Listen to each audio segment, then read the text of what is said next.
This is a pretty cool little nightstand lamp that I got on Amazon. So you have these two slots which are for phones and tablets. You can stack them on there. It has two USB-A ports. This on-off switch is for a 2-pin power plug up top, and then you have a touch button.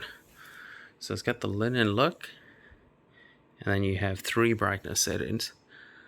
Overall, it does work pretty well. I did have an issue where the touch button was like being really weird when I plugged it in for the first time. So I would touch it and the light wouldn't come on, and then it would come on and off. But after it was plugged in for a little while, it kind of went away. So I don't know if it's just sort of as power was feeding into the system that there's something weird.